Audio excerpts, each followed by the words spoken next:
Why, hello, everyone. Welcome to Chatting with Doug.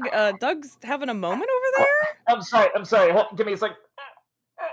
Oh, I'm so sorry. It's so hot. I had to pull my beard off. I'm so sorry. God, feels so much better. Yeah. All right. There we go. Okay. Let's go. Well, Let's go yeah, like that. yeah. The heat dome's really getting to you, eh? Yeah. Yeah. Yes, ladies and gentlemen, I officially become the The Doug beam. Walker has cancer meme. You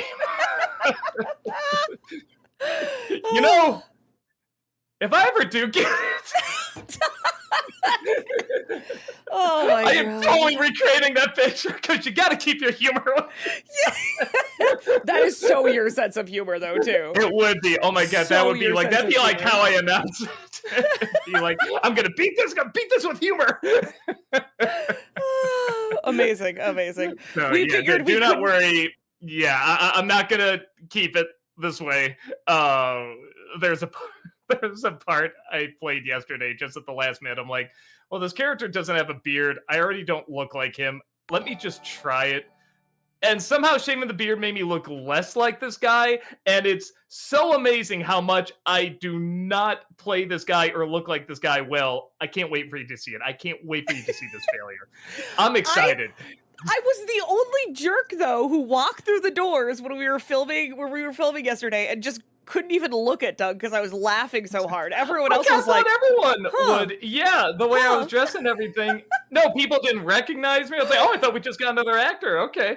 And yeah, you know, a lot of people when they know they're in something bad, they're like, oh man, I gotta go promote this, or maybe I'll keep on the down low or whatever. It's like, no, no, no. I will promote how bad something is. I will glorify how bad something is. So yeah, the rest of the video I think is gonna be really good, but my performance of this person is a train wreck, just an absolute train wreck. So I'm very excited for you to see it. Was not worth shaving the beard for. So very very excited. With that said, yeah, I guess there's a Q&A in here, right? Yeah, we should There probably is. do There's that. a Q&A here. Also, Puppet Boy over on YouTube is calling you an egg with headphones, and that really made me laugh. I'll do my Vincent Price voice. Excellent, yes. Wonderful. Exactly. Fantastic. But yeah, we figured we couldn't just not address it. It's the Yeah, elephant in the room. So there it yes. is. Anyway, let's get to the rules so we can actually answer these Tapper will be my questions. beard. He'll be my replacement beard. Yeah, he'll be my replacement beard. There you go. He'll just keep licking my nose. He'll stay on there. He'll be very cute. There we Yeah, go. no Great. question. Thank you. Thank you. Um all right. Welcome everyone to Chatting with Doug. Yes, that is Doug. Your eyes do not deceive you. That is him. Um sorry. Hunter Joker on Twitch. Better than a testicle with headphones, I guess. You guys. Keep on coming. I'm here for him, man. I'm here. It really is so weird. It's like really, if I don't have the beard, there's just no hair on me at all. The eyebrows are gone. The actual hair is gone. It's everywhere else around me except where it should be. Anyway, continue. Yeah, I know. I'm distracted too. All right, let's actually get to these rules so we can get to these questions, okay, chat? All right, here we go.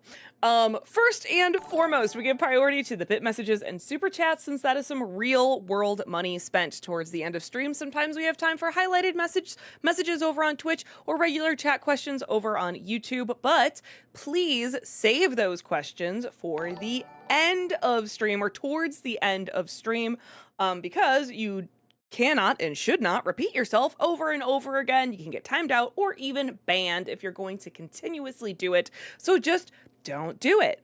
Over on the YouTube side of things, we prioritize super chats that are $5 and over. We get a large volume of questions, and this is just a way for us to be able to prioritize and still be able to get to some of those non-paid questions because we are trying to get there. I promise, chat.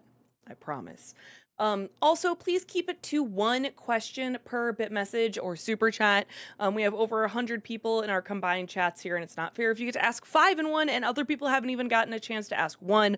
Also, it's an easy way for your question to get missed, and we don't have time to go back and answer 3 of the 5 questions that maybe got skipped because he gave you 2 good answers to 2 questions. You know what I mean? Please watch the length of your questions. The longer it is, the faster I have to read it, the more likely it is we're going to miss something and we don't have time to go back and try to figure out what you were trying to ask. Along those same lines, if you absolutely must break up your message into multiple parts, please keep it to 3 absolute max. We don't have wow, I also can't talk. If we don't have time to figure out how part 12 related to part 2 and where in the world you're going with all this, we found that 3 is kind of the sweet spot to understand where you're going and have a complete thought. So yeah, no more than 3 parts, please. Please, no spoilers. There's still so much media out there that I haven't watched yet, and everyone doesn't have time for all of it. I know that the X-Men 97 episodes came out today, and I haven't had a chance to watch them. Oh, God. I've seen the first 2. It's so good. Oh, my God. It's so good. Anyway, sorry. Yeah. Just had to get that out. Yep, so no spoilers, please, for shows, movies, whatever. No spoilers. Doug, no swearing. Right? No beard. Yeah. I feel like that's it. I think we good. All right. We good. Great. Cool. Let's do it. Fantastic. Let's get to it. Noff, thank you for that 82-month subscription over on Twitch. Welcome back. Appreciate that. Hello, Doug Potter and Heather Granger. And might I say congrats on your first Owl House Better Than Harry Potter pun. I was going to say it's probably going to be the only one, but there's a lot of movies, and yeah, I probably will reference it again. Yeah. Also, I didn't say this, but please, we had a couple of, both on YouTube and Twitch, this happened. Please don't give super chats or bits until the standby screen is live. Sometimes if we're running a minute or too late, it's because there's tech issues, and just is throwing bits or super chats at us doesn't really help with that situation, and they can get lost or not read. I was luckily already had my software up, so I recorded the questions, but please don't give bits or super chats until the standby screen is live. Chris, thank you for the $10 super chat. Hey guys, I'm having a bad week. Nothing major, just a bad week. I took a little break to check YouTube, and Doug is reviewing Harry Potter. That's amazing! Made my bad week a little better. Thanks. Oh, thank you so much. I hope your week gets better. Yeah. Hopefully me acting like a doofus about Harry Potter can help. Zinner Noah, thank you for the $5 super chat. Doug, if the Quirrell twist was legit surprising, then why did say he did it when he first appeared? That implied you guessed it right away. 'Cause it's a joke. Yeah, when I first saw it, I was legit really surprised. No, I think I got that from Rob a lot of times when he goes into a movie and he already knows the twist, or who the villain is or something like that, that's supposed to be a surprise. He'll just purposely go, he did it. And now I've picked it up sometimes watching movies. I did for Zootopia 2. I did for what was it, Happy Death Day. I did for that, and all my friends said, how did you know that? I'm like, they just look like they're constructed so it'll be a surprise when this person is it. They're not written interestingly enough to be like a fleshed out character. Like, oh, we have to have this character. And no, this character is here to be the twist surprise villain. Or no, what was the other one? The second Jedi game. Was it Fallen Order? Is that the one? The second one was Survivor. Survivor, that was it. Yeah, like as soon as the person came out, like he did, yeah, just like immediately. So I don't know. It's fun to do, but that one I legit did not get. Sean, thank you for the $5 super chat. Have you the 80s movies Best of Times with Robin Williams and Kurt Russell, Sea of Love with Al Pacino, or The Pickup Artist with Robert Downey Jr.? I've seen weirdly bits of The Pickup Artist out of all those movies. You think I would have seen bits of the other ones. But no, I haven't seen all of them all the way through. I saw them a lot of times at the video store when I was growing up. I never rented them. And I should, because all those sound good. Jace, thank you for the $10 super chat. You are right about Pride Month connection to Digital Circus. 9 releasing in June. The confirmation in the end credits was something I didn't see coming, but only because their door was closed. Play me off, Paul. Yeah, I think someone brought that up one of the last streams. And I didn't put it together, but I'm just like, oh, like when you said that, I'm like, oh no, yeah, that sounds right. Alexander Elwood, thank you for the $5 super chat. Have you seen Billy Wilder's Ace in the Hole? It's arguably more relevant today than it was back then, and Kirk Douglas gives a fantastic performance. I don't think so. Let me see. Ace in the Hole movie. Come on. Not ringing a bell. Yeah, I'll try to check it out.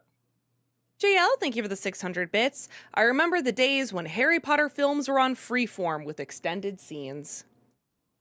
So it's funny because the version I saw was the original run, but then when I got the Blu-ray, there were scenes in there where I'm like, I don't remember this in the movie. I don't remember. So I guess when I was editing it, it was the extended cut, which sometimes happens. I was just praying there weren't any scenes in there where it's like, yeah, it's extended, but then it also changes lines from before. And I was like, please don't, please don't, please don't. And it didn't, thankfully, at least the scenes that I edited. So I was like, thank God, because that has happened a couple times. I'm like, dang it. So I had to go like find the scene on YouTube or something like that. Sean, thank you for the $5 super chat. What made you change your mind about reviewing Harry Potter? Would you do an NC for the others? Also, great Simpsons reference.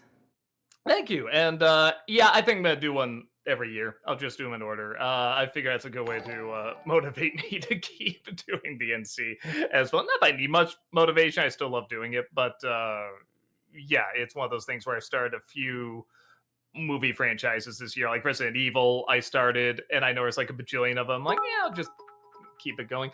Well, because enough time has passed. And again, because I always said, if you want to know my thoughts, just watch the Cosmonaut Variety Hour guy, but instead of at the end where he says, and that's why it's great, have me say, and that's why I think it's okay.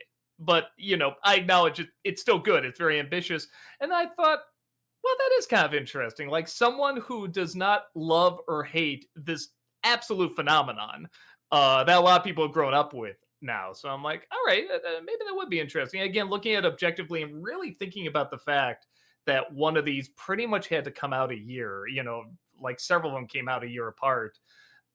It did make me look at some of the staging and acting, especially from the kids, a little differently. Like once I really thought about that, I'm like, yeah, man, if they were just like, good enough, let's go. Like we are fighting, the production time, we're fighting you aging, we're fighting child labor laws, and there's a ton of kids in this. Like, this is interesting to talk about. So yeah, that finally convinced me to do it.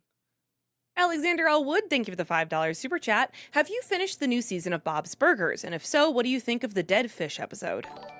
Not yet. We're at the we just got done with the limo episode. I don't know what number that is. Yeah, I mean, I know it's near the end, but I don't know how far away from the end it is. I'm still liking it. I still, love the jokes and everything. Actually, even Gene's been getting a lot of funny lines this season. We usually can't stand Gene, and we're like, oh, actually, that was funny. Oh, that was a good line. Gene's pretty funny this season.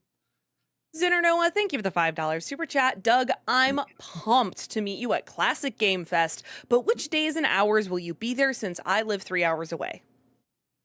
We should be there the whole weekend. Yeah, I think it's a Friday, Saturday, Sunday. Hold on, let me see. It looks like we're leaving Friday, or like to arrive there Friday. So that day, I don't know. I'm sure we'll be there, for the con, but I don't know when we're going to get there. We'll definitely be there all day Saturday. I'm sure we'll be there all day Sunday as well. But yeah, I'm pretty sure we'll be there Friday. Case, thank you for the $20 super chat. They watered down Voldemort massively in the movies. In the books, he has a thin, snake-like face with slits for nostrils, no lips, and red eyes. Look up his original design right now. I'm upset they didn't use it. The slit for nostrils, I can definitely see that in the later iterations with Ray Fiennes, because I always heard the big thing, he has no nose. But just hearing slits for nostrils, that just sounds nastier. I like that. So I don't know. I thought he looked snakish in the later movies. So yeah, it would have been. I will say this, with makeup and CG on Ray Fiennes, you can make him look a little creepier. When it's on the back of a guy's head and it already has to be CG, I bet there was a part of him that's like, if we want this to look authentic, it's just gonna look silly with our technology at that time. So what I would have done is maybe have a person in makeup actually like motion capture and everything like the back of the guy's head and just like whatever copy paste that on the back of the guy's head. Like that would have been kind of neat and have actual makeup and everything. But yeah, they just wanted to do CG, which again, I'm sure they were in a hurry for a lot of it. I can kind of see why they went that route. King Croker says, Doug's kind of looking like he who must not be named right now, though. Do it again. I was laughing too loud over it. Harry Potter. Thank you. Beautiful. I would have rocked. I would have rocked being on the back of that guy's head. I don't need the makeup. I don't need the red eyes and the weird nose and the hairless everything. It's already here. Movie Mike, thank you for the 500 bits. Thank you for showing that Owl House clip. Luce is absolutely right. That clip perfectly sums up why the Golden Snitch makes no sense. Yeah, it's one of those things where, again, we're like, it's for kids. Think about the stuff we grew up with that we look back and we kind of make fun of doesn't make sense. But that is the one where I'm just like, no, this makes no sense. This just doesn't make sense at all. Because I know there's an element to that world of wanting to feel like it really exists. But magic, whatever. It's just you can't always figure it out. But there's very clear rules. Why don't they just all go after the stupid snitch? I didn't get that. Dev the Wiser, thank you for the 500 bits. Have you seen The Ghost in Mr. Chicken, 1966? And if so, what are your thoughts? Parts of it. I've never seen the whole thing. Don Knotts is a very you could say he's an acquired taste, but for me, he's very hit and miss. You really have to find someone who writes a good script for him and directs him well too, which is not to say he gets out of control or anything. Just I think it's like what they do with Leslie Nielsen. Man, when you give him a good script and a good director, he's amazing. When they're like, oh, we'll just use him because he's the funny, silly guy, there's not much he can do. So I've heard of that movie several times though, so I get the feeling there's got to be something to it. So I should sit down and watch the whole thing. Levi Bennett, thank you for that 18-month subscription over on membership, over on YouTube. Welcome back. Appreciate that. I don't care about Harry Potter, so Jonah facts. Number 1, there's character commentary for the film filled with references. 2, there's a blooper reel in the special feature. Both of those sound rather adorable, actually. I might try to look those up. Sean, thank you for the $5 super chat. In the new Jackass, what do you think of the robot? I thought he was the best part, albeit underused. Do you think Heather would like him since she loves robots? Would I? You might like the robot. I think you would hate everything else. It's Jackass. It doesn't seem like my type of movie. I'm not gonna lie. No, but no, the robot was fine. Well, and the first one, whatever it is, the first new one, I should say, with the robot, I thought that was fun. And you're right. I wanted more of that. There's so many more things they could have done. Why did they turn into a clip show? Half of it a clip show. I didn't understand that. But when it was new stuff, I did have a good time with it. Dev the Wiser, thank you for the 500 bits. Have you seen Hot Shots 1991? And if so, what are your thoughts? Oh, yeah. Oh, of course. When it came out. And actually, we were in Texas. It was a day about as hot as it is in Chicago right now. Yeah, I loved it as a kid. I still really like it now. Especially when you look at thinking, okay, Charlie Sheen is doing Tom Cruise, Cary Elwes is doing Val Kilmer, but they're still kind of their own characters too. I shouldn't say their own character, but they're their own performances as well. You don't look at them saying, why do they talk funny? Oh, that's because they're doing an imitation. No, they're still, their own voices there. But Hot Shots Part 2, I actually like even more. I like all the constant visual jokes they throw at you, and the majority of them work. So yeah, both those films are a lot of fun. Alex Loves Musicals, thank you for the 500 bits. This is part 1 of 3. I rewatched Miss Peregrine's Home for Peculiar Children. It's still disappointing. They completely changed the ending. The book didn't have a carnival fight scene. To be continued. Oh, I'll wait to hear the rest. JL, thank you for the 600 bits. Heather, is Kara your new favorite character in My Adventures with Superman, or is it still Lois? I don't think Lois is my favorite character in My Adventures with Superman. I really like I don't know who I would say is my favorite character, but I really like the way they do the Daily Planet like staff. Like I love Jimmy, the way they even deal with like Perry and Kat. And oh gosh, who's the sports guy? Steve. I like the way that they highlight and utilize the Daily Planet staff because I think they're very easy to just kind of put off to the side, but they still get highlighted in their own way. Jace, thank you for the $5 super chat. So, just like Pinocchio contemplating going to Pleasure Island in the live action remake, you too gave into the peer pressure by reviewing Harry Potter. Uh, sure, though I think Pinocchio always thinks about going to Pleasure Island in all the versions of Pinocchio, the ones that have Pleasure Island. He doesn't go and say, "No, I can't. I don't like it." But again, this was more because I feel like I could say something a little unique about it that isn't usually talked about. It was neat seeing it again, and also really looking back at how many things have not aged well over the years. And there's some things that don't in that movie, but just seeing how much they really did capture kind of that timeless quality was really kind of cool.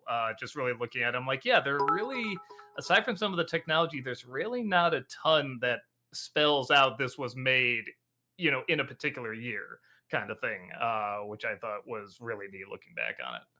Truth, Hope, Love, thank you for the $5 super chat. Doug, if you're still thinking of a costume for Halloween, Goose Works of Digital Circus fame just revealed Kaufmo. The clown's real name is Doug. I mean, I'm pretty sure that character's bald too, so yeah, I guess I could. Alex Loves Musicals, thank you for the 500 bits. This is part 2 of 3. Jacob's personality was stripped away. In the book, he had nightmares and PTSD after witnessing his grandfather die. The reason he tries to find the house is to try to find some sense of closure and peace. Oh, wait for part 3? Truth, Hope, Love. Right, you said it was 3 parts, Yes, right? correct. Okay. Truth, Hope, Love, thank you for the $5 super chat. I'm sure you're intrigued by Forgotten Island, but fair warning, a certain group have a particular interest in the dog character. That's not surprising. As soon as that character came up, I was just like, well, okay. That's not a big surprise. Alex Loves Musicals, thank you for the 500 bits, and this is part 3 of 3. The author found cool/creepy vintage photos at swap meets and yard sales. He used those to help create the world, character powers, and to tell the story. The book series was pretty cool. The movie had so much potential to be good. I'm sure I agree with you. I did not see or read the books. Everything about it, I think when we talked about it, Heather, you said it perfectly. Like, this just feels like something that was adapted from several books. It doesn't feel like a story somebody wanted to tell. As those go, it wasn't awful. It had some neat stuff, but again, this is somebody who never did read the book, so I get the feeling if I did, I would agree with you, because even without reading them, it just has that vibe written all over it. But just as a casual viewer and a fan of Tim Burton, I was like, yeah, this is fine, I guess. But messy. But I will say this: it made me want to read the book or books, I should say, and see how they did it there, because I just had a feeling they would have done better there. Truth, Hope, Love, thank you for the $5 super chat. There seems to be an overexposure of Wonka coming, with the game show and a new animated movie, not to mention the previous experiences. There's a game show?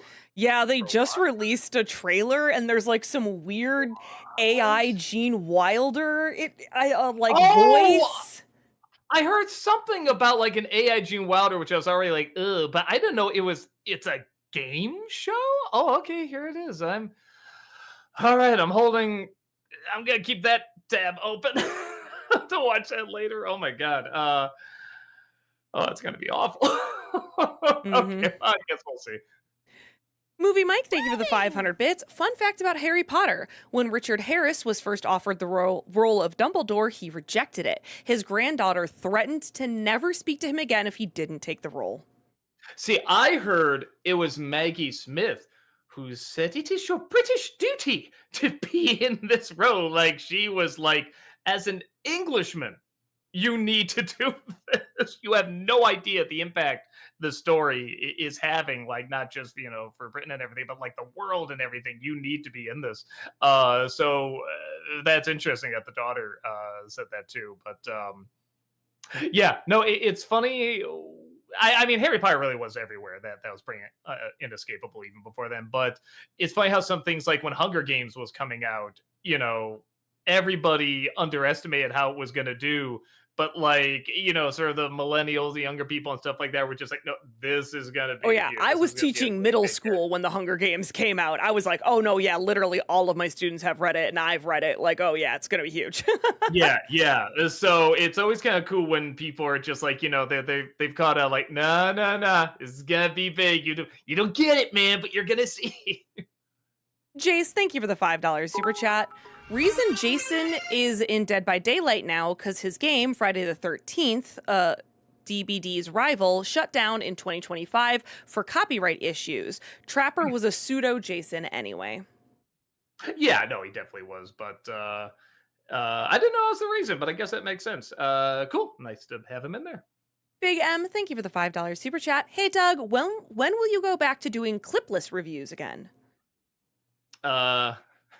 The same day I shaved my beard again. Nah, I can't. Even before I got the chronic fatigue, I was getting older. It was just taking a lot more work. And I don't have the energy in me to do it anymore. If I didn't have the chronic fatigue and I had people like, if I had more time on them, if I had people like doing like, I don't know, the editing and maybe some of the writing or something like that, maybe. But again, I like doing all this. I like that it's still what I want. It's very by instinct when I write and when I direct and everything. I feel like if I had to explain it to somebody, well, here's how to edit it, here's how to do this effect, here's how to do that. I like discovering that as I go along. So yeah, it's probably not going to happen, but there's a fair amount, and it's nice to hear because when we started doing it, people are like, "What is that? I will not watch. Oh, these will never be go. I will never watch it. I'm turning away from NC." And years later, people are like, "When's the next one? When's the next one?" So it's funny how that works. Jacob Matthew, thank you for the $5 super chat. With Mel Brooks recently turning 100 years old, I was curious. What do you think is his most underrated film? My pick is Silent Movie from 1976. Underrated. Yeah, I'd have to look at his library. I mean, a lot of times the ones that don't turn out that don't get a lot of views, that it's usually for a good reason. Yeah, like Life Stinks isn't that great. Jack and Loving It isn't that great. High Anxiety is pretty clever. But I will acknowledge you really have to know Hitchcock in order to see why that's funny. But honestly, he directed fewer films than I thought. Only 11. Really? Yeah, I thought it was Oh. more, and that's funny. Yeah. Well, let me write down that as a tier list possibility then. Yeah.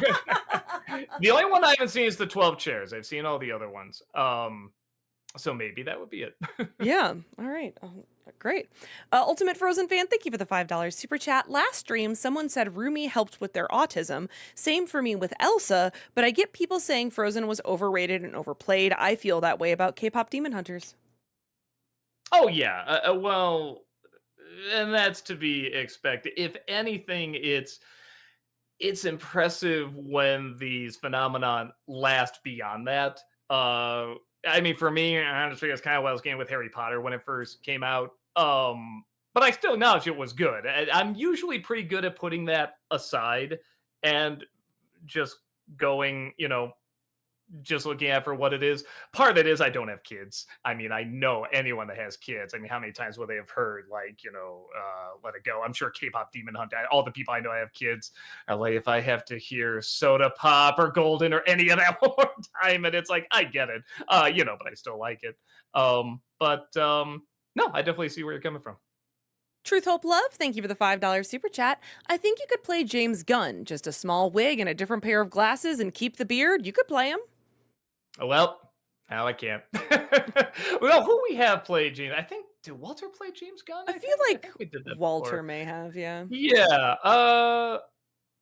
And I actually don't know what he sounds like. I've seen him in interviews, but I never really thought of. I think he just has a normal voice. So I guess we'll see. But again, I feel like if I'm gonna get anyone, just get Walter. It's less time in the makeup chair. JL, thank you for the 600 bits. Doug, I played the new Star Fox over the weekend. I liked it a lot better than I thought I would. I hope you get to try it someday. Yeah, yeah. I wasn't even aware it was out yet. Yeah, so I think since GameCube, that's the last Star Fox game I played. So yeah, this would be definitely the first one in a long time if I did. There's also so many other games I gotta catch up on though. I still gotta finish Mouse PI. It's debating whether or not do we go into the Wolverine game or the Indiana Jones game after that, because one of those I want to do for Disney December. So yeah, but we'll see. I was curious to see how it was. Movie Mike, thank you for the 500 bits. In Spider-Man Far From Home, what do you think of Mysterio? I think Jake Gyllenhaal does a decent job at coming across as likable in the first half, and then after the reveal, I think he's really good at being both comedic and believably menacing. Yeah, it's one of those things where I feel like, and it's so rare that I say this, the first half I think did its job a little too well. I was liking that story more, and he was so likable, which don't get me wrong, makes the joke of the second half even funnier. But and I know that matches the character, but it is one of those things where I was just so getting into it, and part of me was like, oh, wouldn't it be kind of funny if this was all a troll because that would kind of match the character? But I'm like, but I'm liking this guy. I don't want him to be. And the way they did too was so exposition-y and kind of cringy for me. But his character after that was fine. I was just so digging the character before.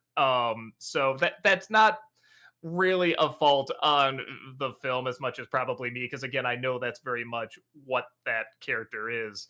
But I think it is one of those instances where I think they did that first half a little too well. Sorry, hold on one second. Just looking at stuff.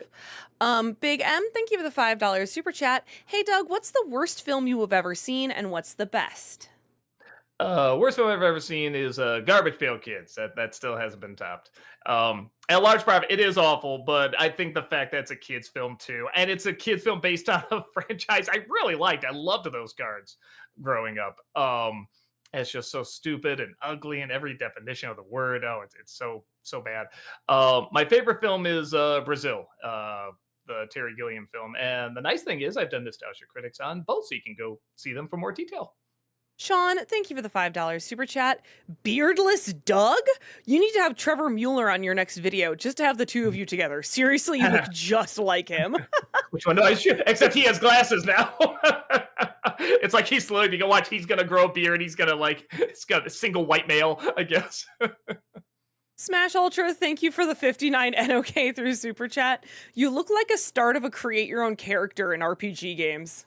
The blank slate. I totally do. What's that character? I can't remember his name, but when you were kids, it was this blank face where it had all these little magnets at the bottom, and you would use it to give him eyebrows or a beard or mustache, something like that. I look like that guy before the hair.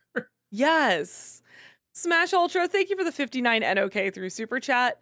Should you play as the next Lex Luthor? I think the guy they got now is pretty good. He's grown on me. Especially, I feel like if they calm him down a little bit, I'll like him more. And I feel like he can't just keep getting bigger and crazier in every movie. So I'm looking forward to that. Nicholas Holt is that his name, or Peter Holt? I always forget his name, but he is a really good actor, and I don't think I can top that. Wooly Willy. Is it Wooly Willy you're thinking Wooly Willy, of? that's right. Yeah. Thank you, chat. We appreciate you. Ultimate Frozen fan, thank you for the $5 super chat. I agree mostly with Tim Tiers, except No Nightmare, Corpse Bride, and Frankenweenie should be switched, and Mars Attack and Chocolate should be B. Not that bad. And Chocolate? Oh, Chocolate Factory. Yeah, Charlie and the Chocolate Factory. Gotcha. Yeah, I couldn't get into them, but that's me. Nice Luigi Star, thank you for the $7 super chat. Hey guys, just letting everyone know that today's Canada Day on my end. Well, happy Canada Day. Good day to you, eh? Talons of Water, thank you for the $10 super chat. How do you think Terry Gilliam would have fared as a director of Harry Potter, since he was apparently a runner up for Sorcerer slash Philosopher's Stone and was livid when Chris Columbus was chosen over him? I get that. Chris Columbus strikes me as a director he would not like in terms of his style. Um, yeah, but I thought Columbus did a pretty good job. He does have more atmosphere than people give credit for when you think about Home Alone or even that. Oh, what's that stupid? What is it, stepmom, stepmother, something like that. The shots of fall in that movie are gorgeous. Like he does have a good cinematic eye. But if I had to be honest, my guess would be it'd probably be too weird for people to like. He wouldn't be able to keep focus on the story, which already has a hard time focusing on itself. So I think adding him would make it even crazier. Um, it'd probably be too abstract, too creepy for kids, which means I would like it, but I don't think it'd be quite the phenomenon that people would get into.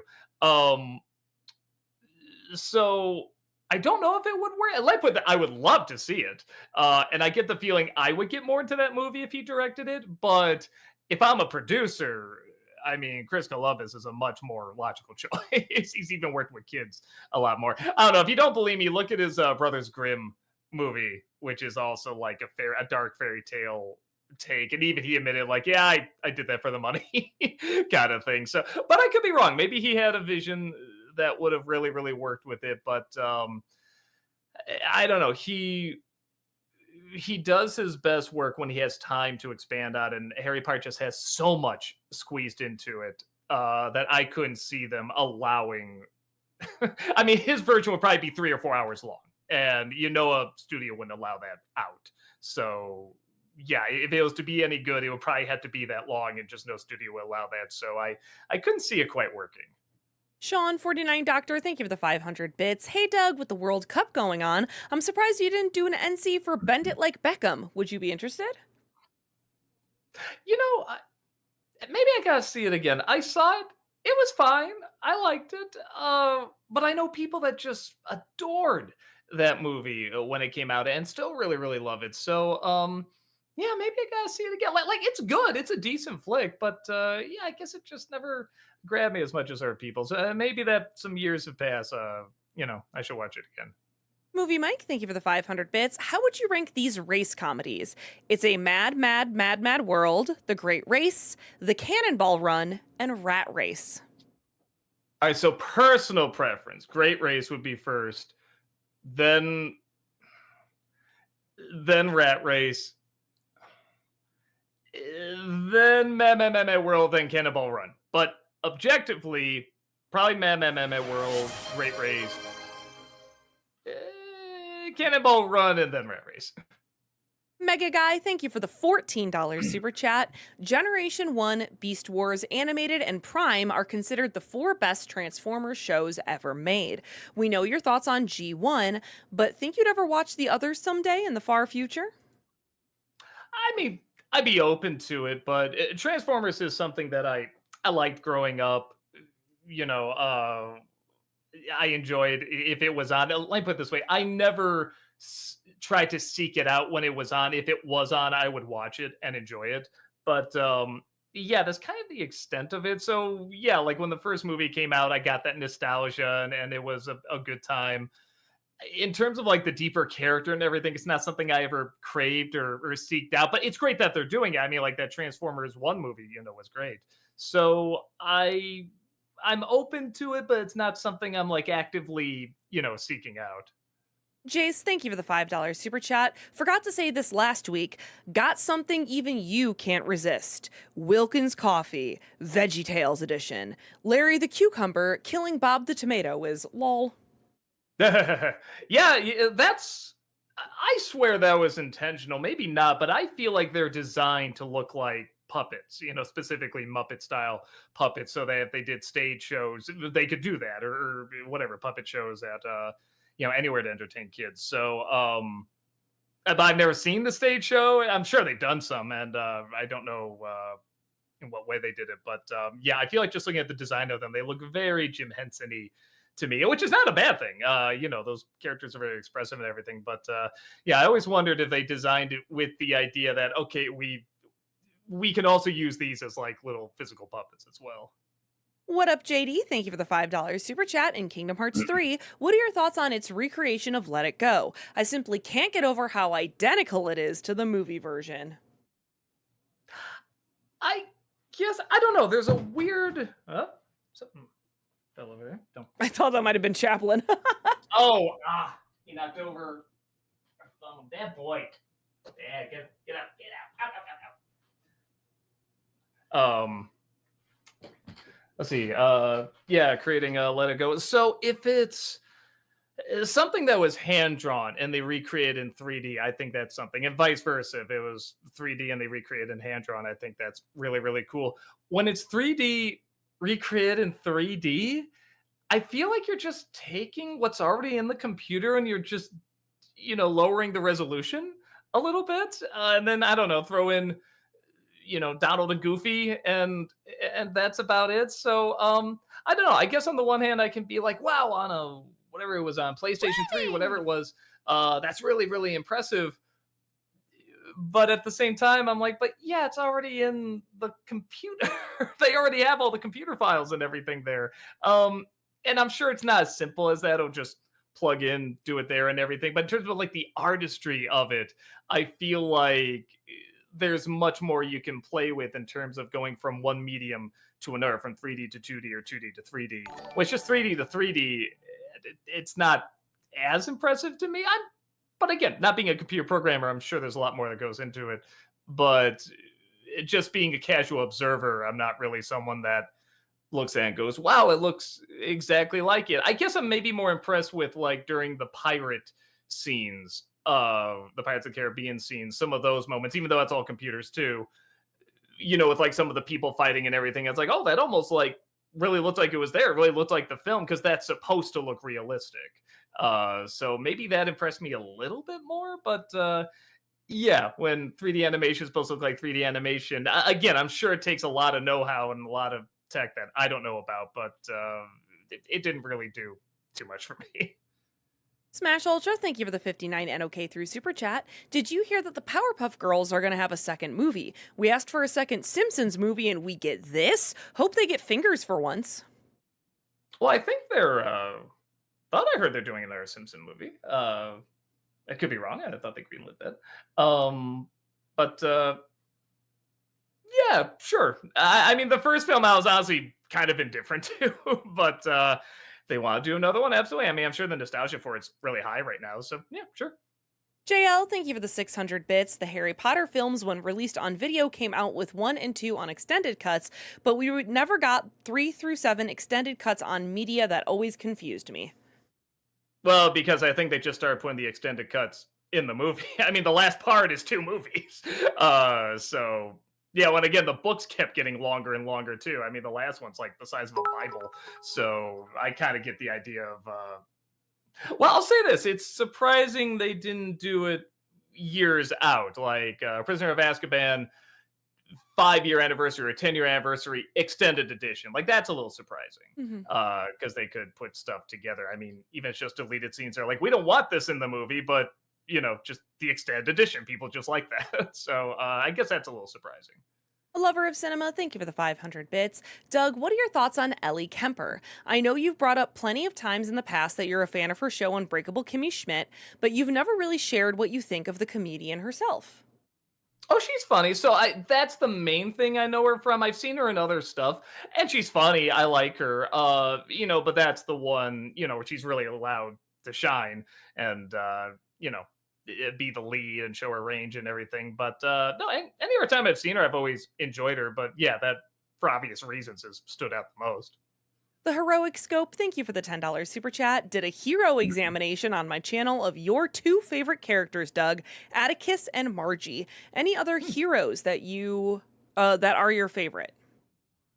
Oh, lots. And Mrs. Brisby would be up there. Batman would probably be up there. Some of the X-Men, the 3 X-Men I probably like most are like, Wolverine, Rogue, and Beast. It used to be Gambit, and now it's Beast. I think Rogue and Beast actually have a lot in common, that they really have these very sad, stories that leave them in this, this altered state for completely different reasons. One looks like a monster, but he can touch everything fine. One looks beautiful, but she can't ever touch anything.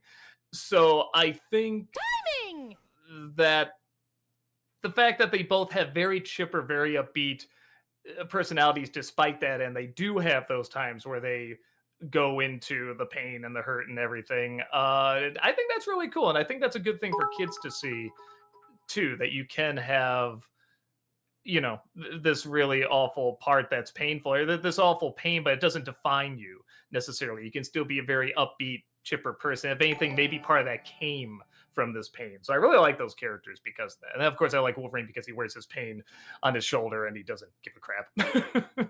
Movie Mike, thank you for the 500 bits. Heather and 007 First Light, what do you think of Greenway?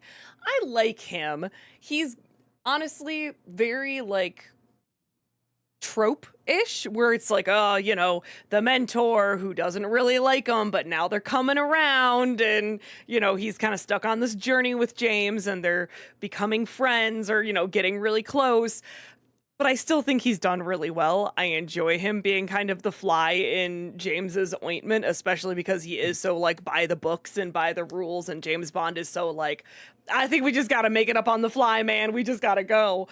I haven't finished the game yet, so don't tell me if I'm right or wrong, but I have a feeling that he's not going to make it through the game.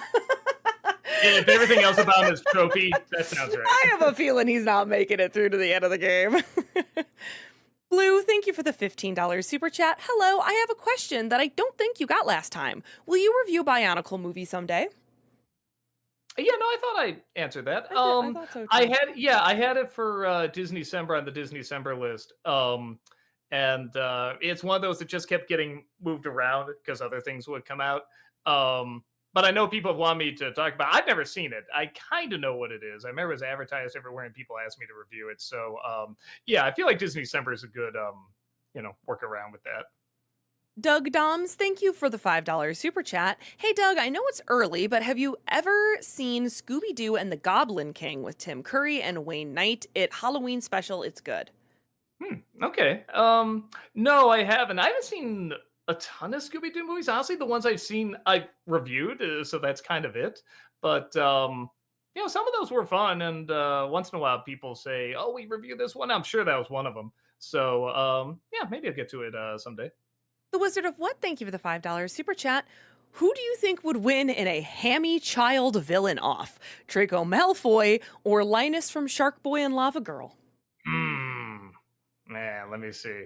Probably Linus. He's got a cape. He's got a cape and a collar. That's it, man. He wins. Haunted Joker, thank you for the 500 bits. Which scenario would you respond most positively to? 1, a giant panther breaks in and says, "Man cub, we need you back in the jungle." 2, a tiny Sorry.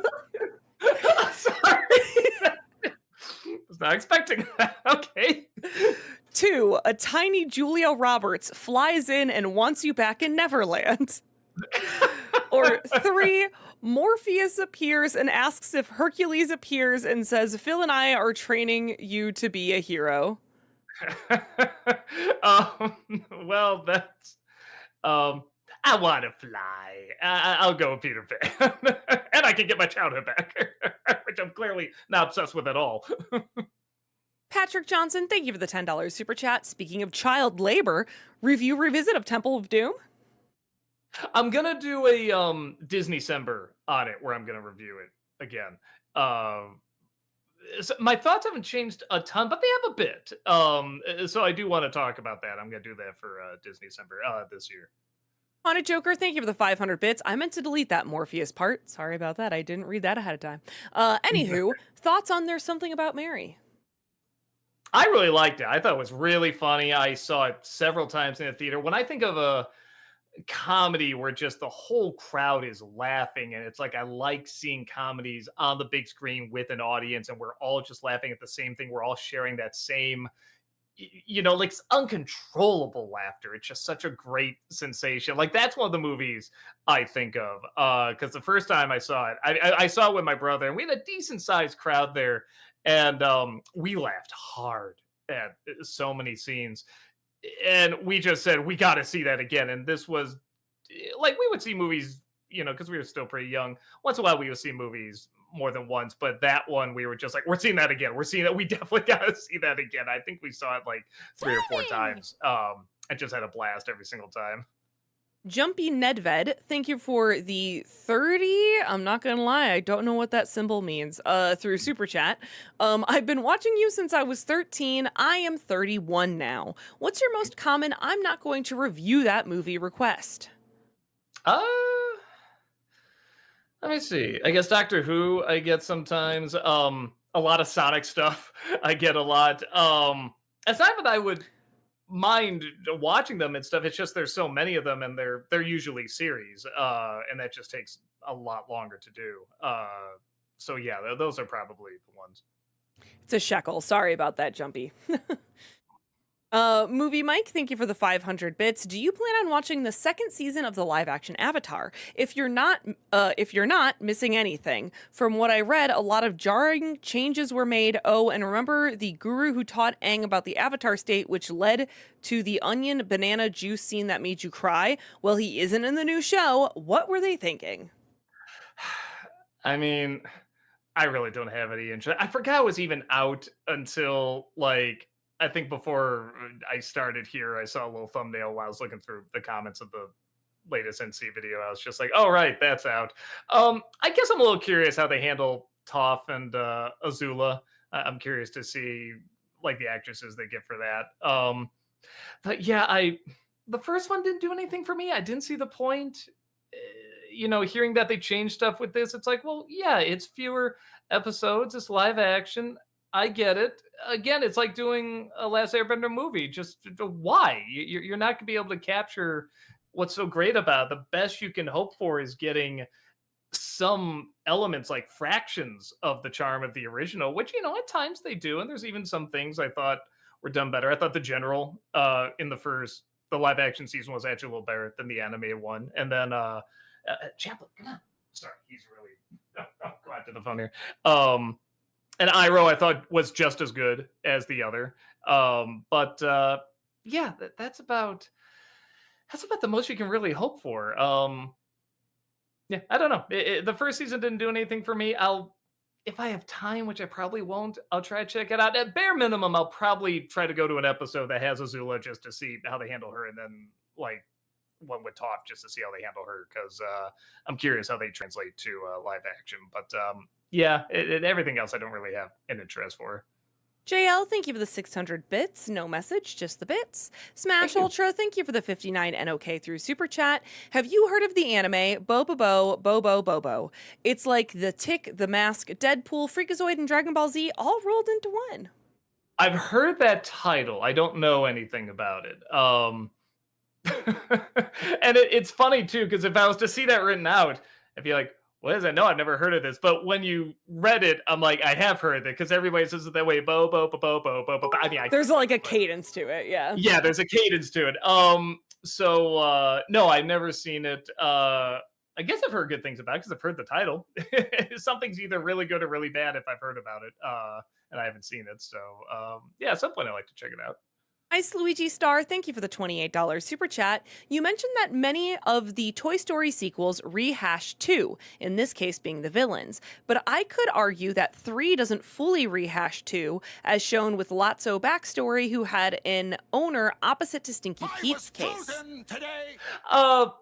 Sure, but isn't that... Well, I wasn't even talking about Stinky Pete. I was talking about Jesse. It's like a combination of Jesse and Stinky Pete.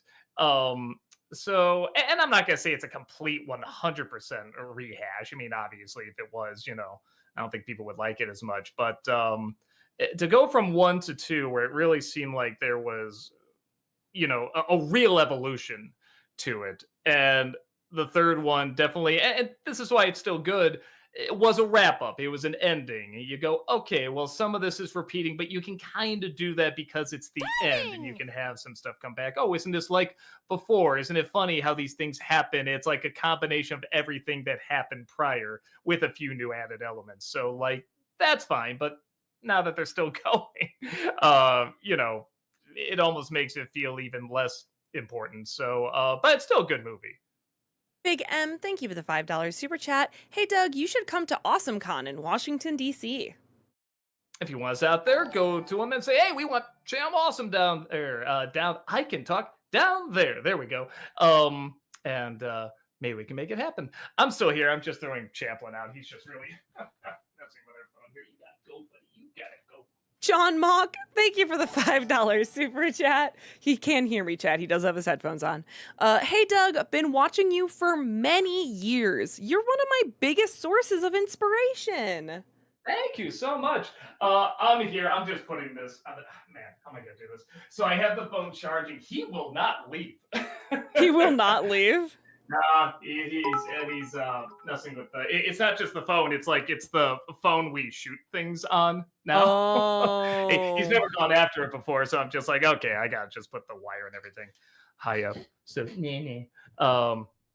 what was the question? I'm sorry. There wasn't a question. It was just that John has been watching you for many years, and that you're one of his biggest sources for inspiration. Oh well, thank you so much. It's very kind of you to say. Movie Mike, thank you for the 500 bits. Heather and Vox Machina, why is Percy your least favorite character? I think everyone in that main group, like the main cast of characters, is a good character. But I think while I got really attached to the other characters early on, Percy was still developing, and his persona was a lot more like, I'm the bad boy and you don't know anything about my past. All you have to know is I'm on a path for revenge, but I can't tell you anything because I'm just hurting and revenge, which is ironic because that is so my style of like anime bad boy. I was gonna say, it sounds right That's up your alley. so my style of anime bad boy, but like there are so many other interesting characters. I was just like, okay, yep, there's Percy. Yep, he's just gonna revenge. Yeah, revenge and pushing everyone away. Okay, yep, But I still think he is a good character, and especially as he's developed later, I think I really like his character development. But I just got more attached to the rest of the core group. That's what I'm trying to say.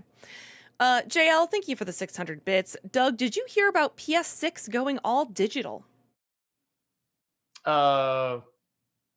Oh, you mean there's not going to be, you won't be able to put a disc in or anything like that? So actually, PlayStation announced today that they are no longer making discs at all for the PlayStation come 2028. Well, now I get that. Are they not going to have like a player on either where you can put like a Blu-ray in or anything like that? Probably not. That's a shame. It's a shame. I'm mad about it. I literally keep buying PlayStations because that's what I have the most physical media for. Even my PS5 has a disc drive. And in like 2 years, you're just not going to make any more discs again? It doesn't surprise me, but I'm mad about it.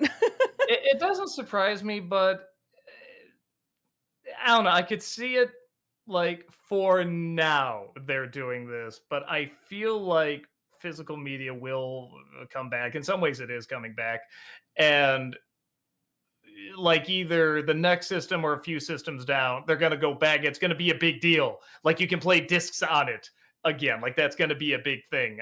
So I feel like right now they're doing it to save money or make it easier for, whoever. But I don't know. I can see at some point it going back to some form of physical media, even if it's not like discs. I feel like people still like to have something to hold on. If it's something they really cherish, they like having it physically there, because anything can happen to still, to sever that connection to, what you're playing, what you're watching and everything. So yeah, whenever something comes out that I really value, I do try to get on physical media.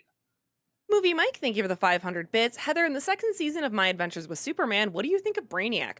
I really enjoy what they did with Brainiac in that series. I think he's a really interesting villain, especially with his relationship and how he interacts with Kara as well. I really, really like what they did with him in season 2. I did start season 3. I didn't realize, I thought all episodes were out. There's only 3 episodes out right now. And I'm very intrigued to see where they're going with the villains in this season, for sure. Alexander Elwood, thank you for the $10 super chat. What did you think of the Road Rage episode of Bob's Burger? I always love it when Nat shows up. Without spoilers, did you predict the twist at the end or did it surprise you? It wasn't until like a couple minutes before that I put it together. Um, I said it was either one twist or the other. And it turns out it was the other. I was leaning towards it was another one. But no, and I like Nat too. I think that's a fun character. I I actually really do like Linda stories.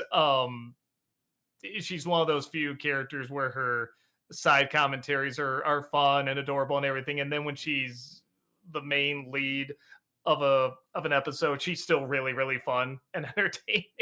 Most of them are like that, honestly. I can't think of it with the exception of Jean, and even Jean's getting a little better. Um, they're great side characters, but they also can hold an episode. And a lot of that does come around from the fact that the support and lack thereof from the characters is always so strong and so entertaining, and I want to know the reaction of everybody to what somebody is going through. So yeah, it's always a lot of fun to see. From Hyrule, thank you for the $5 super chat. Will the monsters from Little Monster ever stop being creepy? um I don't know, they're pretty creepy to me. I would even get past that more, like Beetlejuice or something like that, if the movie was charming or the movie was smart, and it just was. The last one, thank you for the $5 super chat. Hey Doug, have you seen the Gaslight District pilot? It seems like something actually up your alley compared to the other glitch shows. Boy, it sounds familiar. One Gaslight District. Yeah. So let's go and see. Maybe not. Boy, okay, so I haven't seen the pilot, but I feel like I've seen like snippets of it somewhere. Yeah, I should check this out. This does look like fun. I don't know why I didn't before. I don't practice. I'm always so busy, but yeah, I'll try to give that a watch. JL, thank you for the 600 bits. Doug, do you know they're remaking Harry Potter for a new generation with a new cast that's supposed to be more true to the book? Um, I saw you're talking about the TV show. I saw the little uh trailer for that. I think like a lot of people, I'm like, well, okay, it's just same thing again. It looks like I wasn't angry because I'm not a big Harry Potter guy, but I wasn't like, thrilled either. I think the only one I'm curious about because I think he could bring something new to it and interesting is probably a John Lithgow as Dumbledore. I'm very curious to see what he does with that. It doesn't mean it's going to be bad or anything, but what I was saying I would love to see is an animated version of it because the books have illustrations in there, and I think you could either do hand drawn or 3D, and I think that would be a very different way of telling it, and you'd have to sort of change the way the story is told and the different angles and visually and everything like that would really add like a fun fresh new spin to it. Just doing live action again and really not changing up much how it looks um it is a little bit of a letdown for someone that's not really even super into that story. But again, I thought if they did animation that would have probably brought me in a little bit more. But I don't know, could be wrong, could be really good. JL, thank you for the 600 bits. The Wonka is returning to theaters for its 55th anniversary. Hmm. Yeah, I don't know if I need to see that on the big screen. Actually, I was thinking about it. I'm like, I guess the tunnel scene would be fun on the big screen, but yeah, everything else. Maybe the elevator scene at the end. Everything else, I love that movie, but I can't really see anything that's demanding I go out, and see it right away. Mustard Man, thank you for the 500 bits. Doug, I can relate to your mixed feelings on Harry Potter. I don't really get into the Hamilton musical, and I found it kind of underwhelming for all the hype. But it is well made, and I absolutely love that it got people interested in learning history. Love that. Yeah, I saw the Disney Plus one and I saw it live. Both were great. Um, I kind of get what it isn't something where I say it's for everyone. A lot of people give the impression it is. And it's really not. And again, I'm with you. I love that it blew up, and it's spectacular. And I probably like it more than you do. But I don't think somebody can go in really blind to it, not knowing the history of Hamilton and be like, I'm following this fine. Or so, because the language and the lyrics are so fast and so quick, and so much of it is what they're saying because the stage direction is very minimalist. Um, I feel like that's not something that's gonna like win everybody over, and even the way it does it isn't always an emotional way that everyone can get on board with. So it's something where, even though I enjoy it quite a bit, uh, I have heard some of those tracks a few times and everything, and I love the different performances from it. I don't think it's quite as universal as it's made out to be.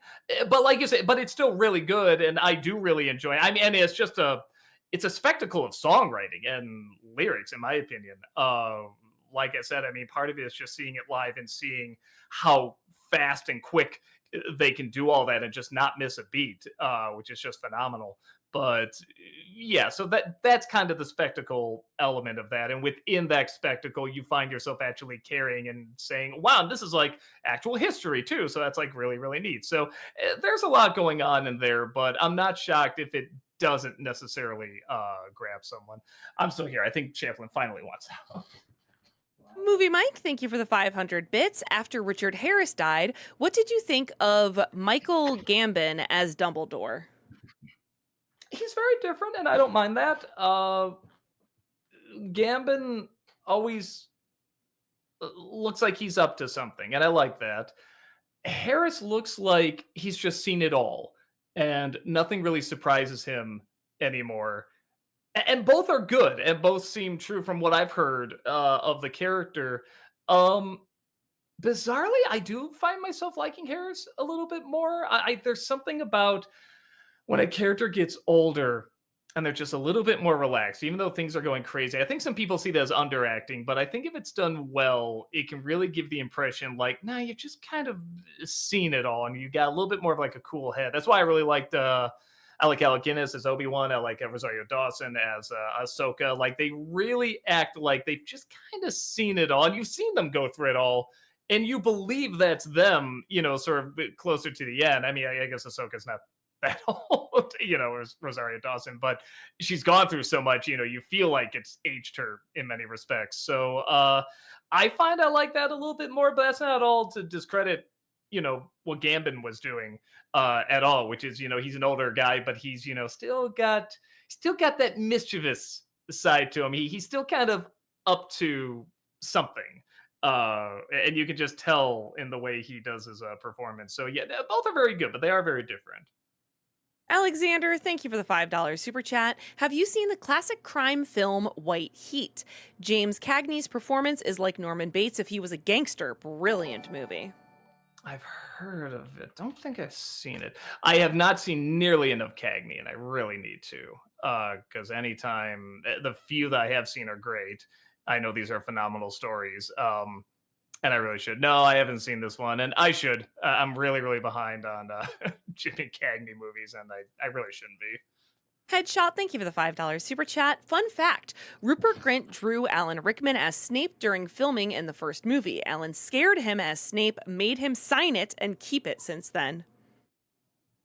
Say that one more time. I'm sorry. I know the guy who played Weasley. Yeah, Rupert Grint, Weasley, who played Ron, drew Alan Rickman as Snape during filming in the first movie.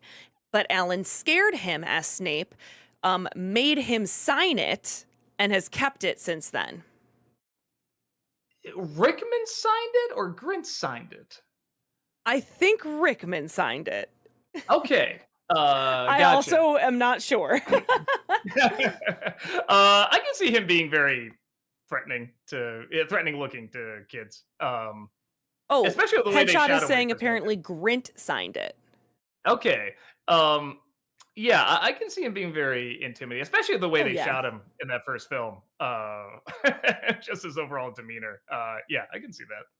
Shouting Joker, thank you for the 500 bits. What are your thoughts on the announcement that there's going to be a sequel to The Grinch with Jim Carrey returning? Unless they get Mike Myers as the Cat in the Hat in there too, and do the Cat in the Hat gets Grinched, or they make it, Grinch night. I'm not interested. Everything else is going to be awful. And actually, let me make it clear. Those would be awful too, but those would be entertainingly awful. Those would be like creatively awful. Uh, Aside from that, I have no interest. Ryan, thank you for becoming a member for 14 months over on YouTube. Welcome back. Appreciate that. Thank you. JL, thank you for the 600 bits. If you had to pick one Nickelodeon show on Paramount Plus, which one would you watch during your downtime? I mean, yeah, I think it's Avatar. That's still like my favorite show. B10 Productions, thank you for the $10 super chat. Would you ever do a review of The Indian in the Cupboard? Yeah, it's another one I had on the list. I was going to do it earlier this year, and then something else happened or caught my attention. Because again, I don't know how it would do, so I always save it for January. And yeah, no, I think I got the urge to like review something else, or I don't know, something else came up where I'm like, oh, I can reference this. So yeah, I'll probably do it like probably January next year. Movie Mike, thank you for the 500 bits. Heather and My Adventures with Superman, what do you think of Lois's father, General Lane? I like him, but I think I like their relationship more than anything. Like, it's strained, but also they have so much in common. I like the way that they deal with their relationship and kind of highlight their relationship over like him as a character, if that makes sense. JL, thank you for the 600 bits. Do you like the romance in My Adventures with Superman, Heather? I do, but again, if they don't get that right, then they're really missing something. It's very anime in the way that they do it, but I think I like anime, so I enjoy the way it is. I'm really having fun with what they're doing this season with Kara and Jimmy. I obviously don't want to give people spoilers just in case they haven't watched it yet, but what they're doing with Kara and Jimmy this season, I think, has been very, very fun. And even Clark and Lois, what they're adding to that dynamic this season too. They're not just letting it stagnate. There's more issues or more things for them to work through, which is always nice because it's easy to put people like Lois Lane and Clark Kent on this pedestal of like perfect couples, perfect romance, but they're not necessarily doing that. Lover of Cinema, thank you for the 500 bits. Do you have a favorite Jackass member? And if so, who is it? I mean, it's... Man, I don't know. I do like Knoxville. I do like Steve-O, and I do like Wee Man. Yeah, I guess a three-way toss-up between them. And I mean, they're all great. I love watching them all, but when it's something with one of the three of them, I guess I pay attention a little bit more. I kind of like seeing their reactions the most. Doug Daham, thank you for the $2 super chat. Samuel, thank you for the $10 super chat. Hey Doug, good to see you without a beard for once. 2 games I have recommended for you to eventually play: Yoshi and the Mysterious Book for Switch 2, and Bubsy 4D, which features a cat, and you love cats. That's true. I've never played a Bubsy game before. I was at the age when they first started releasing them. Maybe there's just a little too much of an awareness of what it was. Oh, this is a game company's mascot. It was just so obvious. Which I usually didn't mind, but I was like, I'll wait and see if anyone says it's good. I just never heard anyone talk about it, so I kind of ignored it. But yeah, they made all these sequels, so there must be something to it. JL, thank you for the 600 bits. Which Disney movie do you think will be the next to be released on 4K? No, now that they've done Alice in Wonderland. Oh, I have no idea. I mean, again, we just found out PlayStation 6 isn't even doing physical media allowed on there anymore. So yeah, I'm just glad they're doing any, if they're doing any. Movie Mike, thank you for the 500 bits. Which cartoon epic do you think has a slower first season? Rapunzel's Tangled Adventure or Amphibia? Boy, that's... I haven't seen Amphibia. Yeah, I was gonna say that they're both pretty similar. It's funny when Amphibia actually does tap into the story. I'm more interested than I was with Rapunzel, but the filler just so wasn't interesting to me. Where with Rapunzel, at the very least, I can say, all right, well, these are teaching, little kid lessons, but they're done well. I really like the one with Richard Kind, where you just have to accept the fact that sometimes someone's just not going to like you. And I really enjoy that's a message. It's a good lesson to teach. younger kids. It's not even that they're bad or they're mean, just they're not always going to like you. I think that's a really good lesson to teach. So I guess I'll say I like Rapunzel a little bit more, but they're both. Man, the season did so much better after that first season. Alexander L. Wood, thank you for the $10 super chat. Minions and Monsters is getting solid reviews so far. Many are calling it the best since the first Despicable Me film. I guess seventh time can be a charm once in a while. The one that really surprised me was Dan Merle liking it because he hasn't liked, not only has he not liked any of those movies, but he hates them. He cannot stand the Minions.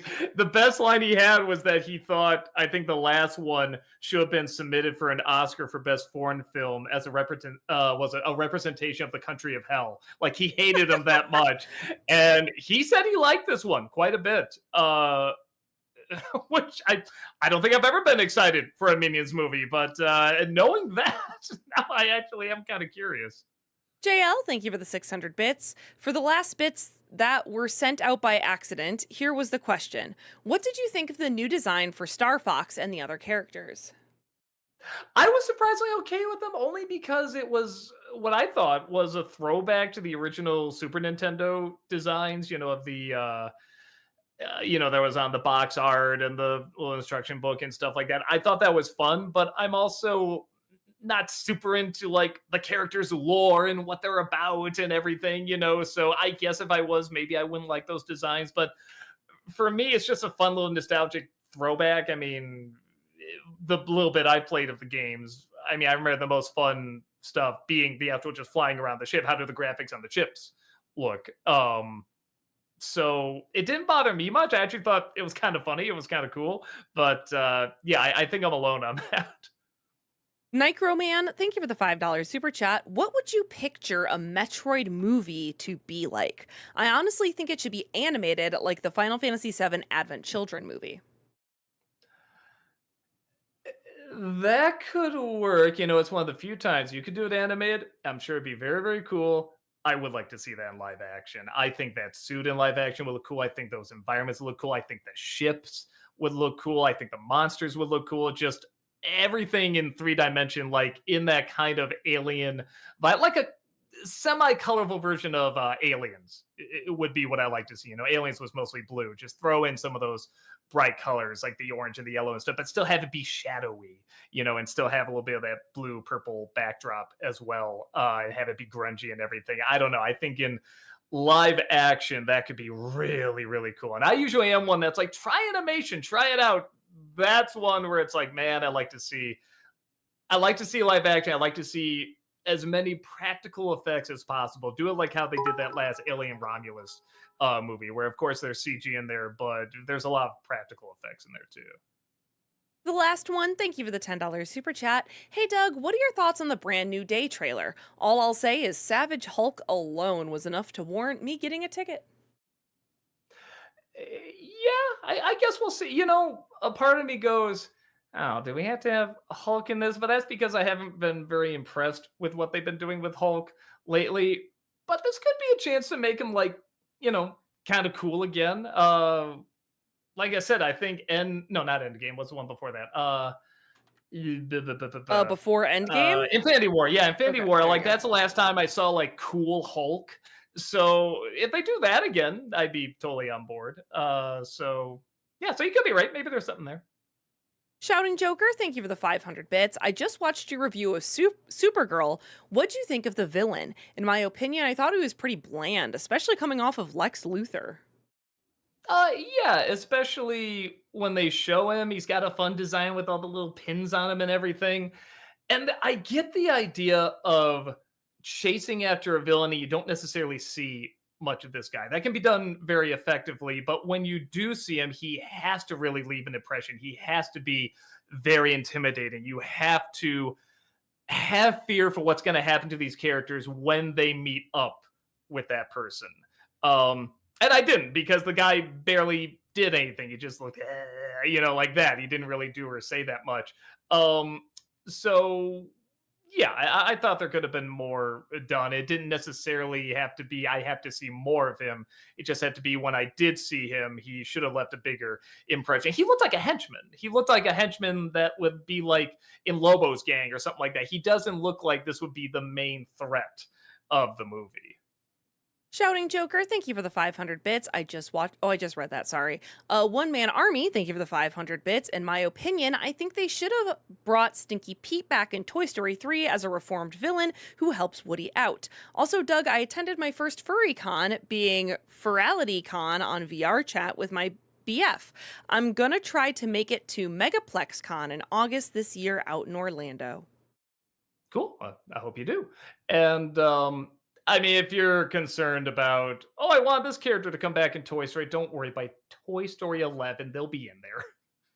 Movie Mike, thank you for the 500 bits. What Spider Man film do you like more? The first Sam Raimi film or Spider Man Homecoming? Hmm.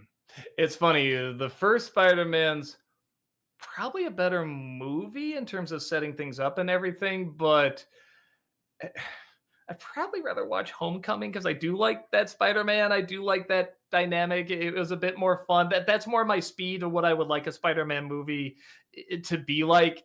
It's just a shame that that's technically the first Spider-Man movie in this universe. But again, I get it. They worked backwards. They very effectively worked with it. But yeah, I think the Raimi Spider-Man is objectively probably better, which is so weird to say because I know it's so corny and everything. But in terms of which one would I rather watch and has a little bit more of the humor I like, the creativity I like and stuff, it probably would be Homecoming. JL, thank you for the 600 bits. Who's your favorite character in The Fairly Odd Parents? I I've seen several episodes. I can see the design of them in terms of what their characters are like. I don't know. I guess the little boy because I could see being a little kid and wishing for all this stuff and everything, and I don't know, wishing for stuff that's similar. Yeah, I guess I'll say that. I haven't like I've seen how do I say I've seen them. I haven't watched them. If that makes sense. Yes, that does. Sean, thank you for the $5 super chat. R.I.P. Michael Byrne. Let me double check who that is. Byrne. I'm pretty sure it's Byrne, right? Let's see. Is in Harry Potter? Question mark. Emerald Kelly and oh, who was he in? Okay, it's like there's a couple things here, but I don't see. Oh, okay, he's the nutsy guy in Last Crusade. The one that like tries to strangle with the chain and stuff like that. Yeah, Gotcha. okay. Oh, and he was Smith in was it Smithy? I forget in Braveheart. Okay, yeah, no, he was, but he usually played the baddie, and he had a great crazy look to play the baddie. He was very very good at it. Hyperdevil Fangirl Boner, thank you for the 500 bits. So next year is a pretty big anniversary for you guys, right? Come on, you know what I'm talking about. That's right, the 10th anniversary of the Norm of the North review, where Doug first debuted his shaved head. Oh, and also the 20th anniversary of the NC. I guess we should acknowledge that too. Hey, yeah, I'll shave my eyebrows, what little there is left next time. Yeah, we've talked about some ideas what we have in mind. Again, I don't want to build it up too much because I don't know where my head's gonna be at. Again, I am finding some workarounds with the fatigue that seem to work, but they're weird. Like I said, one of them's going on roller coasters, but then when I go on a plane, it activates it again. It's so bizarre. So there's a lot of experimenting with it. And I am older too, so it's one of those things where it's like we definitely want to do something in terms of how big and crazy it's going to be. I don't know. My guess would be we'll do something special. We'll do something good. Like I said, I wrote down some ideas. But in terms of like a big, epic, crazy, whatever, I don't know if I got that in me. It's going to have to come more from the ideas than the spectacle, if that makes sense. Alexander Elwood, thank you for the $5 super chat. Have you seen the Todd Phillips movie War Dogs, one of Jonah Hill's best performances? No, I've heard it's good though. I should check it out someday. Thomas, thank you for the $7 super chat. Did you see that Star Wars will re-release a trailer tomorrow that will continue the story of Vision's The Ninth Jedi? Okay, yeah, I think I saw. Yeah, I saw both. See, because there's two seasons of Visions, right? Yes, Um, I think yeah. there's more than two. Oh, are there? Oh, okay. Uh, yeah, maybe they do like some spin-offs or something. So I saw the first two seasons. I don't think I saw the other ones. But I'll give it a look because I enjoyed those first two seasons, especially the first one, quite a bit. Movie Mike, thank you for the 500 bits. How would you rank these Gene Wilder performances? The Producers, Blazing Saddles, and Silver Streak. Hmm. Uh, Probably Producers first. Actually, I think the way you just listen, Producers, Blazing Saddles, then Silver Streak, but they're all really good. Alexander Elwood, thank you for the $10 super chat. Season 6 of Only Murders is entirely filming in London. David Tennant, Martin Freeman, Jennifer Saunders, and Jim Broadbent, among others, are all joining the cast. Excited, Heather? Absolutely. I love David Tennant. Well, I love more than just David Tennant on that list, but I'll be very curious to see them film in London. And David Tennant, it's the highlight for me. No, that's a great cast. It's so funny because I only saw the first season. I think a little bit of the second season. And it's one of those where it's like, oh, I've fallen behind. I'll catch up at some point. Now, hearing they're on season 6, it's one of those things where it's like, I can take my time. It's one of those things where you think, like, oh, well, they'll have like maybe 3 seasons. So you got to keep it. It's like, oh, they're on 6. Oh, okay. I'm not in a huge rush then. I doubt they had it this far planned ahead, originally. Which I have to say it wouldn't be good. I'm sure it's good. But yeah, I can take my time. JL, thank you for the 500 bits. Do you have a favorite episode of Beavis and Butthead? It's funny because we're watching the newer ones right now on Netflix. But I just saw like it's actually kind of a sad one. It's the one where the girl has a crush on Beavis and he doesn't catch on, and she's actually like really troubled. It's like a Aw. really dark yeah, it's like really sad and really dark, and he never catches on. Um, yeah, I don't know. I literally just saw it this morning. I was kind of like, wow, that was almost like it's still Beavis and Butthead. It's stupid and everything, but it was almost like kind of rough to watch. And I'm like, I kind of like that. I never had Beavis and Butthead episode like emote that emotion from me. So it's like it might be that one. I'm not even saying it's the best, but it's the first one where I felt something different than what I've seen from all the other episodes. JL, thank you for the 500 bits. Heather, who's your favorite character in Pokemon Advanced? Max or May? I never got that far in the anime, so I'm sorry. I don't think I even know who Max and May are. Sean, thank you for the $5 super chat. Have you watched Free Ren? Also, happy Canada Day and early 4th of July. Any special plans? Well, we were going to see fireworks, but now it's looking like it's either going to be hot as hell or totally rained on. So I guess we'll have to see. And what's the name of the movie? Free Ren. It's not a movie, it's an anime. Free Ren? Let me see. Frei. Oh, somebody told me about this before. It looks really good. It looks is like something very I'd good. be into. Again, I don't know when I'm gonna have time to check it out, but I really want to. Everything I heard about it sounds really, really good. So we'll see, which is code for it's very unlikely I'll see it soon, but I want to. JL, thank you for the 500 bits. Should the rest of the extended cuts of Harry Potter be released on home media now that it no longer airs on Freeform? Yeah. I mean, I'm all for physical media for, lots of things. And extended cuts, I think, are very interesting as long as the original cut is out there and you can watch it. Yeah, no, I'm always a fan of extended cuts. Movie Mike, thank you for the 500 bits. In the MCU Spider-Man films, what do you think of MJ? I like her. I mean, she's very different from, what I associate with the character, but at the same time, she's very entertaining. She's very likable. I mean, you could say technically Kirsten Dunst is closer to what that character is, but between the two of them, I much rather watch Zendaya as MJ. I think she's more entertaining. She's more fun to watch. That's just kind of the way they portray the characters and the way they're structured. So, different. The one thing that I do go, Ah, come on. Can't you give her red hair? Can't you just dye her hair red? Oh, I'm just doing something crazy. Just try whatever. Like, that's the one thing. I'm like, can't you just give her the red hair? But no, I like her quite a bit. JL, thank you for the 500 bits. In Sam Raimi's trilogy, do you like how the black suit was handled? No. There's things in it I like. But as someone who was a casual Spider-Man fan in passing, I did read the whole symbiote suit thing when it first.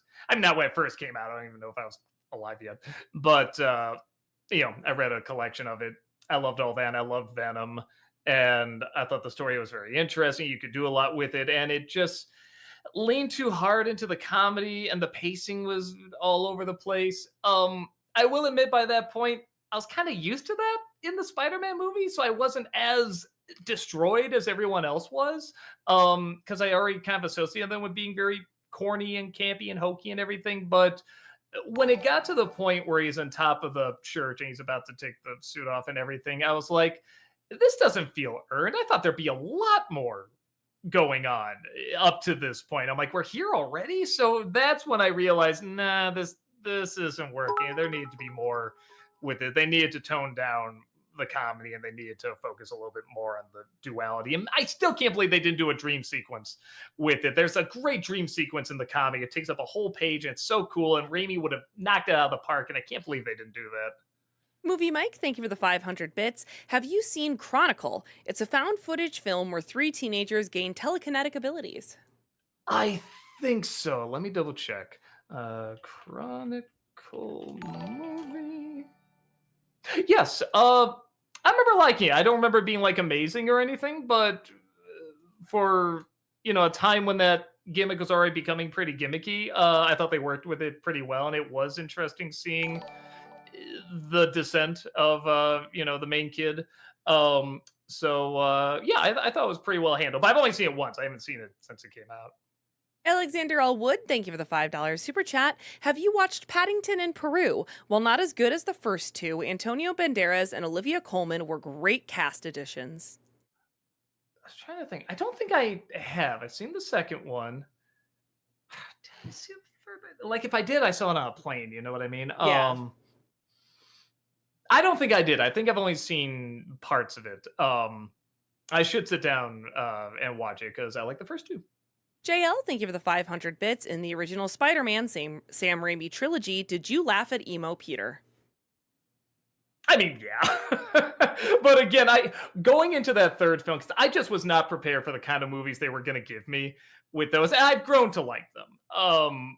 But again, it was just a style I was not prepared for. So finally, going into 3, I'm like, all right, just don't go in with any expectations. Just kind of turn your brain off and enjoy whatever you get. And I was impressed they were balancing as much as they were in there for the amount of stuff they had going on.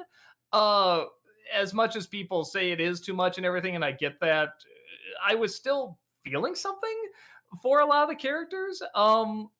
So when it did the comedy with him, I was kind of like, well, all right, this is just part of the course. I mean, I just don't find these movies that funny. So I'm like, okay, well, just how's this any different from the other ones? Those were corny and not that funny either. So the fact that people were again just so offended by it, where I was just like, no, I'm just going along for the ride. I'm just used to this now. It's just like I said, I just sort of gave into the corny insanity because I thought that's what I was supposed to do with these films. I think that's the thing with these newer Spider-Man movies too. Like the campiness is a little bit more my speed in those movies. But yeah, so did it work on the level I think they were intending? Probably not, but I was kind of chuckling at just how enjoyably silly and dumb it was. But again, I kind of thought that's what I was supposed to do originally. The last one, thank you for the $20 super chat. Out of the Disney Channel animated show Trio, which do you think has the best ending? It's Gravity Falls for me, but I think Amphibia handles a certain character technically remaining dead much better. I'm assuming Owl House is the other one you're referring to when you say Trio. Possibly, yeah. Yeah, let me see. I guess Gravity Falls, though, Amphibia's pretty clever with their ending. They cheat a little bit, but it is one of the few times where they do kind of have their cake and eat it too, where they say something happens, but it kind of didn't, but it also really did. I don't know, because they can play so much with sci-fi and everything. I was like, all right, this does work. There does still feel like there's a sacrifice in there, which I did enjoy that. But for Gravity Falls, I think it just had to build up to the spectacle, and it did, and it was creative, and it was fun. I love seeing all those weird creations, and that the Mystery Shack just walking like a Power Ranger robot. I mean, I just loved all that. So yeah, I think I did enjoy that quite a bit. JL, thank you for the 500 bits. What do you think of the Bully Maguire memes? Oh, they're hilarious. Oh my god. Oh, I mean, I'm not, and I don't have a problem with the guy. I'm just not the biggest Tobey Maguire person. So I don't know. I could say, oh, they're being too mean, but I'm also kind of like, that's kind of part of the. Okay, after I saw Molly's game, I did kind of not feel as bad, but that is also just one interpretation. That's one, but it sounds right. I don't know. This is all speculation. I've never met the guy. He can be very, very sweet. Honestly, when I see him like on behind the scenes stuff, he looks like very, very nice, very charming, and everything. So it's one of those things where I just go, yeah, all right. But as an actor, he is a little too derpy for me. But that's just my take. Nate Thomas, thank you for the $10 super chat. Doug, I absolutely loved your review of VeggieTales last week, although I admittedly bummed you didn't mention the Silly Songs with Larry belly button song, since it was in almost all the promos. I didn't see many of the promos for it. Yeah, I'm not even remembering the belly button song. Maybe it's in the credits or something, or maybe it's just a song I'm forgetting. Yeah, sorry. Leprechaun Farmer, thank you for the $5 super chat. Idea for an editorial. Can a bad ending ruin a fandom? Examples: How I Met Your Mother, Game of Thrones, Star versus the Forces of Evil. Uh, Fandom's a little tougher because that's such a big group of people, and I'm finding out more and more a lot of times where I think I have an understanding of a fandom, I really don't. And part of that is because I'm not, I make my living online. I'm really not online that much, so it's definitely not something I'm, surrounded in. But I can say, can it ruin a series? Certainly, which I would argue is kind of a case by case basis. But even if it does, I mean, it's different than ending ruining a film because that's like whatever, hour and a half, 2 hours, something like that. I mean, this is like hours upon hours, even days upon days of watching, this series. And that is a different kind of investment. So it would be interesting to talk about. I'm sure other people have talked about before, but yeah, in terms of fandom, does it ruin a fandom? I'm not the person to talk about that, but I can talk about can it ruin a series. Movie Mike, thank you for the 500 bits in the MCU. What are your overall thoughts on Black Panther as a character? I love the way he started out. He's okay in the first movie. When I reviewed that film and everybody very smartly pointed out what I didn't and didn't really put together until other people pointed out that he does seem like a different character from Civil War than he does in his own film. I'm like, that's a really good point. It's not he's a bad character in Black Panther. He's just so much cooler in Civil War, and he's so much more interesting.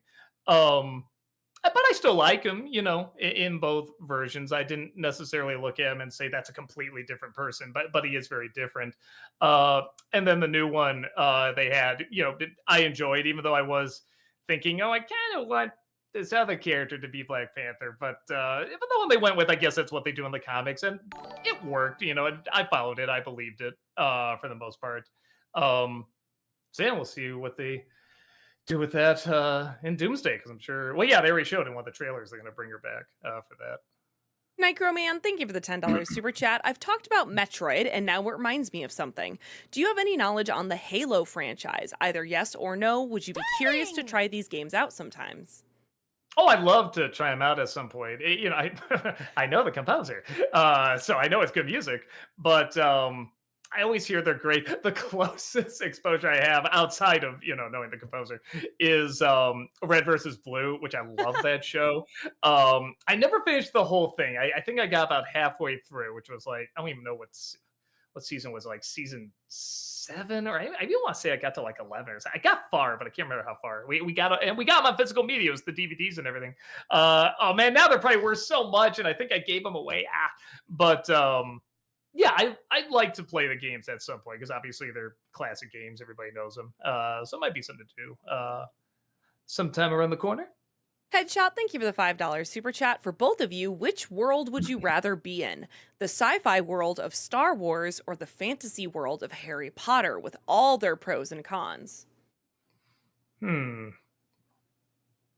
be more curious So part of me says like, well, the Force I feel like I'd be a little bit more into and I could figure out a little easier, but you have to be Force sensitive. So which I think is kind of nonsense. Where no, but that's not true. In Harry Potter, you could be a Muggle or you could be a wizard. Yeah, you're right. It's the same thing. They both have that weird thing. But I guess in Harry Potter, there's a little bit more imagination to what the magic can do. So I guess I'm a little bit more curious about that. And how is it, as how Shavendit said, I'm pointing my wand as hard as I can. Like, just how does this work?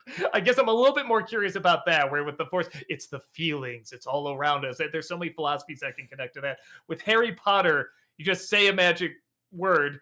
No, you said it wrong. Say it like this. No, with feeling. What does any of that mean? I'm so curious. See, I would pick Star Wars because I feel like there's a lot more variety of like planets and cultures and technology. So even if I'm not Force sensitive, there's still a lot of interesting things that I can do around different planets and different environments. And yeah, I just think there's a lot more that I would be interested in. We have that on Earth. We do. We already have that. We do, but then also there could be aliens and bigger technology. Heather would be a smuggler. King Croker, why would you say that about me? I would want to travel, though. You are correct. I would want to travel no matter what I would do in the Star Wars universe. Movie Mike, thank you for the 500 bits. And Paddington 2, what do you think of Hugh Grant? Oh, I thought he was funny. I thought, again, there's always a fear that they're going to have the villain in these films. In films where I kind of go, they don't even need villains. But if you're gonna do it, have fun with them. And I thought they do. I thought he was a fun villain. I thought Kidman at times was a little off, but for the most part, I thought she did a pretty good job. And again, they're very aware this is going to be over the top. This is going to be comedic. But they have to play it like they're serious, like they take it seriously, which is where the humor comes from. So yeah, no, I thought he figured that out and he did a good job. King Croker, thank you for that 72-month subscription over on Twitch. Welcome back. Appreciate that. Doug, if you liked Harry Potter, I highly recommend Jim Butcher's Dresden Files. The TV show with Paul Blackthorne is fun, though it only loosely follows the books. Butcher also wrote Codex Alera, basically the Lost Roman Legion meets Pokemon, plus a Spider-Man novel called The Darkest Hour. Great author. Yeah, no, I've heard of that before, and they're supposed to be really good. Again, I think if you show me like an image from it, I kind of know the guy with the hat and the cane and stuff like that. I've seen a little bit of that, and people told me it's good. But aside from that, I don't really know what it's about. I just hear it's really good. So a lot of these days I like to, but it's unlikely. Like I said, I have so many other things to catch up on. Nate, thank you for the $5 super chat. Doug, you should really check out the VeggieTales Lord of the Rings parody called Lord of the Beans. It's hilarious how they tell the story. Okay. Yeah, I'd be curious about that. Yeah, maybe I will. JL, thank you for the 500 bits. In My Adventures with Superman, Heather, do you like Lois's personality? I do. I feel like the anime-ishness of the series really lends itself well to like Lois's character. She's like a go-getter and always going after what she wants to, and is really charming but also very driven. I think the style lends itself really well to that type of character. So I do like her personality in the series. I think the contrast of Clark, the way they write him in that too, again, really plays into that anime aesthetic of like, the sort of corny romance vibe. When I saw the trailer for it, I'm just like, oh, they have to try to mess this up. Like if they really know what they're doing, this is going to be a very charming show. Nate, thank you for the $5 super chat. Doug, if you want to see a hilarious yet really strange movie based on a Bible story, you need to review the Russell Crowe film where he plays Noah. I wonder what it's called. Daniel, that's what it's called. No. I haven't seen it, and I did hear it was really out there and bonkers, like giants fighting each other and everything. I'm like, huh? I never did get around to seeing it. I probably should. I like that director, especially. That's why I kept hearing all this stuff. I'm like, wait, what? Huh? And it just sounded weirder and weirder. And if there's any director that can make that, interesting, I feel like that's the one. So, yeah, at some point I'll check it out. JL, thank you for the 600 bits. Do you think Tobey Maguire could be Peter B. Parker in that universe to take Tom Holland under his wing? Is that Sweatpants Parker? Yeah. Or is that okay? Not as well as the guy they got. I don't know. He'd probably be all right, but I just feel like the guy that did it was just so funny. His comedic timing was great. I just bought it instantly. Where I feel like with Maguire, I'd be seeing like a performance. You know what I mean?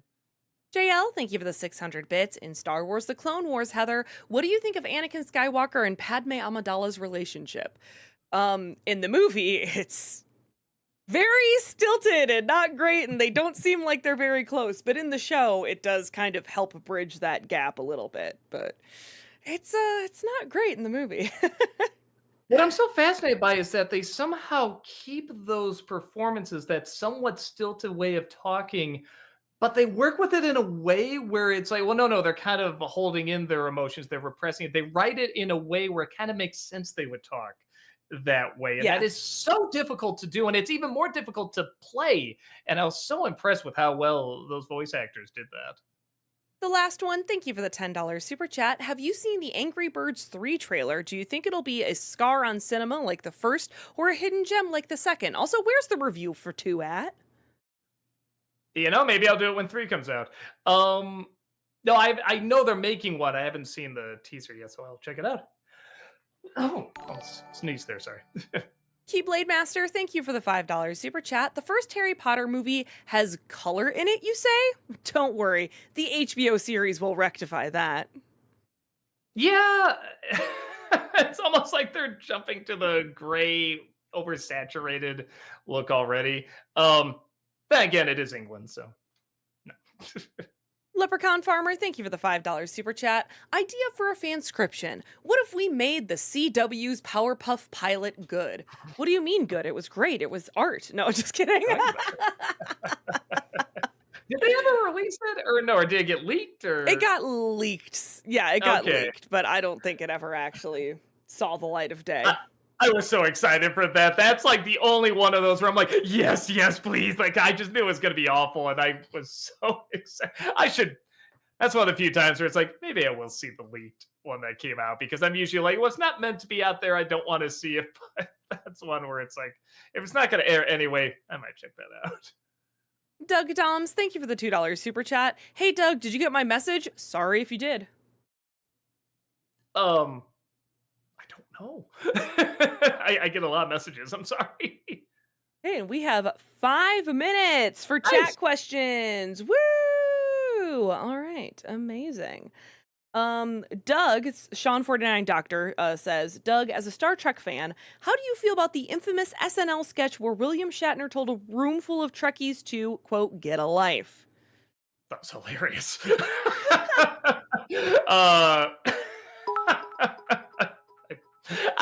Not only is it funny that he did that, the build up to it, that they know more about the condition of his horses than he does. That is so funny. It made me laugh. If you take it too personal, I'd say get a sense of humor. That's part of the fun, is that people make fun of themselves, they make fun of fandoms and everything. Just don't take any of it too seriously. Like he said, it's just a TV show. July Media over on YouTube says, top 11 Halloween commercials or top 11 scariest commercials? Which do you prefer? People have wanted me to do Halloween commercials for a while. The only reason I don't is that I always do a commercial special in November, and that's just so close. And I also feel like I've kind of been away from the holiday, like age wise, I've been away from the holiday in terms of like seeing what would be like good Halloween commercials. Like I remember the ones I knew growing up and maybe some like in young adulthood, but like, yeah, once I hit like mid 20s, I mean, it's like I don't even think I was watching TV by that point. Definitely not a commercial. So yeah, I don't know if I'd be the best for it, but if I was to do one, I'd do that one because there are still some good Halloween commercials. Master Mario over on Twitch says, "You've mentioned your dad was in the Navy. Was he ever on the USS Missouri where the surrender of Japan was signed? What about you?" I don't think so. I can't. So probably not because here's the funny thing: he was in the Navy, but he gets seasick, which is like, why'd you do the Navy? But he was in the Navy band, so yes, sometimes he did have to, go on a ship and stuff, but it wasn't much. It wasn't that often. He was mainly on land. So I don't think he did, but I also don't know everywhere he's been. M Power Warren wants to know, Doug, what's your go-to order from Taco Bell? What does the Nostalgia Critic get from Taco Bell? Oh, you're gonna be so disappointed. I'm not saying at all this is what's the best there at all. I just get 3 soft shell tacos. they they really hit the spot every single like I'll just go, I'm like, I'm just a little hungry. Let me just get that. I'm just like, oh, that's perfect. I'll just eat it in the car. Oh, that's perfect. Oh, and that's it. Do you at least add any of the hot sauces? No. Oh, wow. I'm super bored. Wow. I will say this: whenever it's like if I'm ever under the influence or something, either like a chalupa or the crunchy tacos with like the soft tacos on the outside, the shells. That is, those I like quite a bit. JL, thank you for the 500 bits. Doug, I'm still waiting for Spider-Man 98. How did Peter find her? Thank you for the stream. Uh, oh, the show is what they're talking about. I think so. Okay. How did Peter find her? I don't know what that means, so I don't know how to answer. But I hear they're making the show, so hopefully it's good. Rogue Parrot over on YouTube says, Heather, are you hyped for the final season of Vox Machina next year? My boy Scanlan has to return after how season 4 ended. I am. We still got to watch this current season. I honestly not forgot, but like didn't realize they were doing more of Vox Machina since they're also working on oh gosh, my brain just went dead. What was the other new one with Jester? Mighty Nine. Got it. I was going to say, 9 is Mighty in the title. I Nine. remember that. And I was like, oh yeah. Oh my gosh, yeah, there is more Vox Machina. Yes, let's go. So we're going to get on it soon. There's just so much content out there. Blablik Block over on Twitch says, have you seen those reels on Instagram of people watching Michael in theaters where it basically just became a concert with people holding their phones as flashlights? I haven't seen the movie, so I shouldn't say, but I guess from what I hear, it basically is a concert. Like the best part of the movie is the concert element to it. Especially at this point, so late down the road. I mean, it's made so much money, it's been out for so long. I feel like if you're doing that now, I think that kind of makes sense. Sorry, not makes sense, but like if I was seeing it for the first time, people were doing that, I'd be like, yeah, okay, it's kind of fun. Like I would get into it. I had my chance to see it. I waited too long. Yeah, now it's a concert. I get that. Drummond D over on YouTube says, did you consider taking a look at TMNT The Last Ronin? I suggested you should because there's a twist about the main lead that caught me off guard. It's that fascinating. I should. I mean, the fact that they're making a video game, I think, out of it. There is, yeah. Or a movie or something like that. I think both. Yeah. So there must be something good to it. I remember always seeing it advertised. I'm like, oh, neat. Maybe one of these days I'll read it. I always heard about it, but now they're making a movie and a video game. I'm like, okay, what is in there? Like the Ninja Turtles Last Ronin? No, it's like really, really good. Like, let me write that down. And maybe I'll buy that soon. All right, and I think this will have to be our last one here. William, thank you for the 510 bits. What's your favorite metal band? I like Baby Metal, Death Clock, and Bloodywood. I mean, do I go with the boring one? Just say Metallica. I mean, they really are so good. If that's your favorite, that's your favorite, Doug. Embrace it. Yeah, I'm sorry. It's so boring. It's like everyone's favorite, but I do really love them. That was like it was the first metal band I ever like really got into, when I started to like look up albums and like other metal bands. Yeah, I know AC/DC did that, Def Leppard did that way, but the first time I heard Metallica, I just never heard a voice like that before with James Hetfield and everything, and that sound. And I just wanted to know more. They're like, it was the first albums like I really seeked out and everything, and that just never quite left. So yeah, I think that's got to be it.